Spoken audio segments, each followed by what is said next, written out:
As there is a lot happening all over the world, I think it's time to really look into sectors in the industry that are booming and other sectors that are kind of taking a pause, going into another direction that we might have not expected at the beginning of this year. So let's look into the industry 2026 and also what it means for recruiting. Hi, this is Laura, and you're listening to the CareerBee Talks podcast, where we share all the newest insights on the recruiting world from both sides, the candidate perspective and the company perspective. Let's jump right in. Okay, Luca, I know you are checking out the industry all the time. We're working with clients, from all different sectors as well. So I do think you can share a lot. What is happening? Yeah, very interesting times. Recruiting in some sectors is really, really fast right now.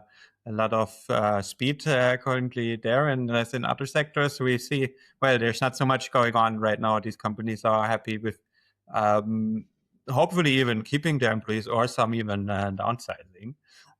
So yeah, happy to look into that. Yeah. Maybe first one to share. I guess no one is surprised. Still, we see a lot of hiring in all AI related companies, right? Especially development of AI models. That's definitely booming right now. So if you are considering an industry change, maybe look into companies in that sector, as they are definitely hiring right now. And I think the interesting thing about this sector is, it is AI, and then it goes into all different areas, right? Like it could be law, it could be finances. So it really spreading all over. And I think you can use the specific knowledge you have in your area, but then convert it into this AI. And I think there you'll find plenty of opportunities as, a talent, but then also as a company. I think you will also find many interesting talents that are looking to get into this direction now. Yeah. And also, you basically said industries that would then basically profit from advanced technologies. Also, I think if you look back on what else is needed. So when we talk about AI, people always assume, of course, like ChatGPT and all the other chatbots, or not chatbots, but large language models that you can use to interact with you as a private user. Often not so much talked about is that also on the hardware side, there is a lot of things happening, right? Chips manufacturing companies, companies that manufacture machines that produce chips and all throughout the supply chain, parts of the machines that are produced, right? So it affects the whole supply chain, and there's a lot of things going on. Very, very much up and down, definitely. There's currently a lot of disruption in the market, but yeah, very, very interesting to see. Yeah, and maybe just a little shout out here for all women. I think it's very important to also get into the sector, because if we look a little bit at the numbers and who's working in the sector, we do see a lot of men. So I do think it's important for women to check this out and to be part of this, because I do think it's shaping the future. Yeah, very, very good point. On the other hand, I would say maybe let's look into one of the industries where you would currently rather not see so many job openings, still some, but rather replacing people that might be leaving, or like a reshift in the organization, but definitely not increasing on the total employees hired, is especially in Europe, the automotive sector. Yeah. Really struggling right now. You hear also either the so-called OEMs, so these are the manufacturer themselves, or some some suppliers of them that feel it immediately as soon as the volumes get lower. They shift from combustion engines to electrical, or even in some parts to hydrogen cars, which is of course affecting many. So this is one sector where currently there's definitely not a boom. Happy if they can keep people on board and survive a lot of times, but rather downsizing at the moment. And maybe to say, like, specifically in Germany, this is happening. I think in other countries, the automotive sector is growing and expanding internationally. But then in Germany, currently, I see this as well, as you just said, right? This trend. Yeah.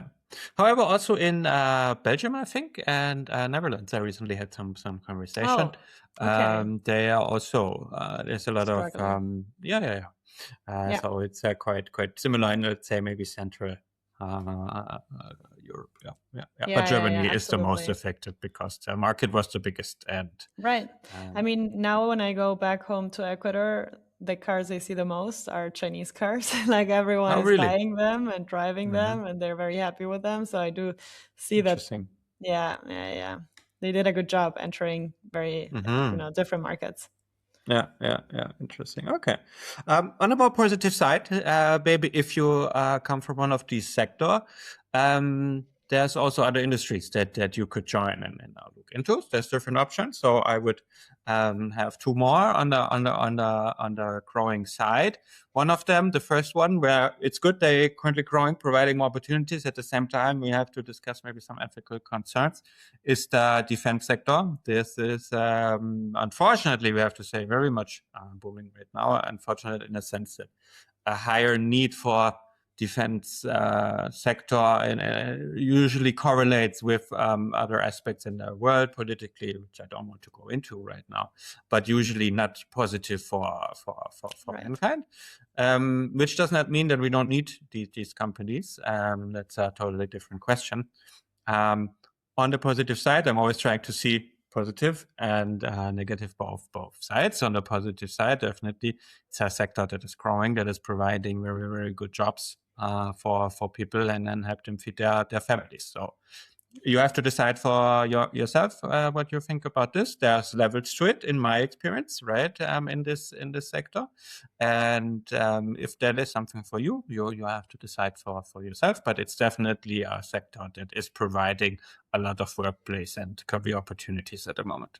Yeah, I think there were so many companies that were, very like struggling in the last years in this sector, in the defense sector, and suddenly they are growing like crazy. I think they didn't even expect it themselves, No. but it it just boomed from one day to the other. As you say, it doesn't necessarily mean something good, like it really doesn't. But yeah, as you said, there are jobs, and that's what we are focusing on today's episode. Yeah, same, or I'm in agreement, let's say. Maybe coming back again to the other side, some companies where I have not heard so many things yet. However, I'm expecting more and more discussions is the whole ESG, environmental technology, Hmm. renewable sector that was especially in Germany and I think all throughout Central Europe very big last years. I'm currently keeping an eye on this sector. They have been hiring for the last years, so I would expect this to slow down, maybe even Hmm. reduce. I give you an example.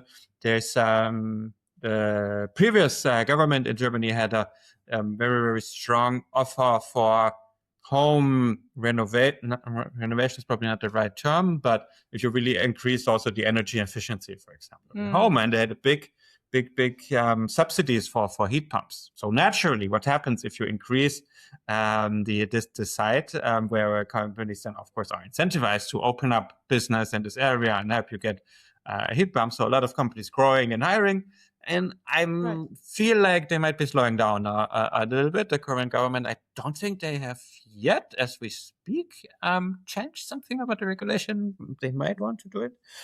So, of course, whenever something like this, where it's an industry that is affected by politics as well, it can also go into the other direction than fast. Yeah. So, no reason to panic yet. But maybe we will see a slow, or at least a stop in increase in these roads. Yeah. Hmm. I agree. On the Any other hand, other yeah. industries that you think of? Yeah, I was thinking at the same term. So this would be my final on the booming side, Mm. which is actually working for governmental institutions, whether that is something for Germany, but also I read something actually yesterday about the EU Parliament hiring. That was very or the EU Mm. body, so to say, hiring. That was quite interesting. I never touched this governmental side yet in terms of recruiting. We always focus on private companies. Yeah. But they are hiring. The amount growing of people employed by governmental is, especially in Europe, going higher. And as long as you're not in the US, there it's going rather down the last years. But in Europe, this amount is still increasing. I'm not seeing yet. I think there are some plans where they say, you know what, government spending is getting higher and higher. We want to stop this. However, not yet. And of course, because they are deciding for themselves, it's always, well, they would kind of like have to reduce their own employees, right? So probably not going to happen very fast. So I expect this to be a steady increase. Maybe I'm wrong, but Yeah. yeah. Mm-hmm. Yeah, my feeling, and maybe you still want to continue with some industries, but my feeling is that because we, are living in, maybe let's put it in nicer words than crazy world at the moment, or in the last years, I feel it hasn't changed from that. There's so much going on. There's so much changing. It also means that industries that are booming or not booming anymore, they are switching so fast, more than they ever had. So it has become more difficult for companies as well, to plan the future on the one hand. And then for you as a candidate, if you hear this and are like, oh my God, what does it mean for my job or for my future? I would always say focus on skills, because if you have the right skills, you can switch industries. And if you feel like this industry is booming, I have the right skills for it, then you can switch with it. And I feel that's the goal, to really focus on what are skills that are going to be needed in the future, no matter the industry, so you don't make yourself dependent so much on that. And that would be, what I hear from this conversation and want to give for candidates, right? But I also want to consider the recruiting side. What do you feel like impacts right now in 2026? What has changed in recruiting? What does it mean for companies that we are experiencing the shifts as well? Yeah, it's a good point, and you can relate what you said back to the company. So first of all, I want to agree with you that this switching between industries probably is getting more common, or is more common than it was previously, because I mean there have always been changes in the world, right? You talk to, for example, I talked with my parents. They tell me, well, earlier we also had. I think I would have to look into more data, but I think what's happening is that changes just happen a bit faster. So the cycles are faster as technology improves, communication is way faster. I can communicate today if I call someone in, I don't know, Singapore, immediately I'm able to talk to them, which is not present, which was not possible earlier. So information changes faster, travels faster, we are connected faster in that sense. And that's why these cycles also tend to be faster. That's why it feels like it would be so much changing right now. Things are always changing, but really right now more prevalent in a short amount of time. And so people also need to switch industries faster, right? That's I think that the main point. And on the other hand, what does it mean for companies is you need to be more open to industry switchers, so to say. Business models are becoming more unique. If you want to hire just someone from your own industry, but your own industry is new, what talent pool can you hire from? So we really need people who can, and I think self-reflection is a really important skill for this. Okay, let's assume I've been always recruiting in this and this sector. I have the skills to recruit in this and this sector. Why do I have it? And what would need to change if I do it in another industry? I need to take a step back. I need to understand the business model, for example. I need to look, okay, what type of personality do these candidates in this industry have? And then I can apply my skills that I already have acquired at this industry on this. So self-reflection is needed on the candidate side, and on the company side also, or maybe we would phrase it as openness to consider people from other industries. I think we're in a good way. I don't have a lot of conversations right now with companies where they would require someone from their own industry. This was more prevalent in the past. So I feel we're in a good way. Yeah, this hire for potential that we have discussed in other episodes is going to be essential. Instead of focusing on, hiring based on experience, I think that is going to be a key thing. Because you will need to look for candidates in different industries in the future more than ever. And maybe also this thing we have discussed also in other episodes, which is hiring, on a more international level as well. I think that's going to be important for the future, because we might not have the talents here yet, but in other countries, they might be more advanced with certain things. So you'll find people that even have the experience there. So, focusing too much on, the standard criteria that are also important. I don't want to minimize, for example, language skills, but then you have to look like, where do we need to become more flexible to be ready for the future? And that's going to happen, or that needs to happen today, right? Because the Yeah. future is faster here than we Yeah. think and maybe even want. Yeah, and you need to adapt. This is really important in this environment, right? And Absolutely. think new things, brainstorm creative solutions. The argument, we've been doing this since 20 years. We cannot change it. Okay, maybe there's a reason. Let's look at the reasons afterwards. Is it still okay? So maybe we have another solution that also works.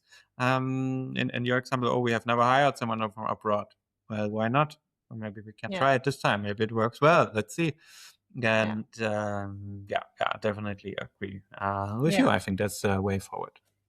Definitely. And for everyone who is, in an industry that currently struggling, or you're not, finding the right talents, I think this is also going to be something very interesting in the future, to also work with external recruiting agencies that are very specialized in helping you through the process. Because as externals, what we do is, like, we understand the talent side very much because we're very close there. So we can also help you gain an understanding and help you through the process, so you don't have to go through it alone, figuring it out, within the company setting. So we are here to support. If you have questions or want help with a specific recruiting project, always reach out. We're going to leave everything in the show notes, but our email is team@careerbeat.io, and we're always happy to support you along the way.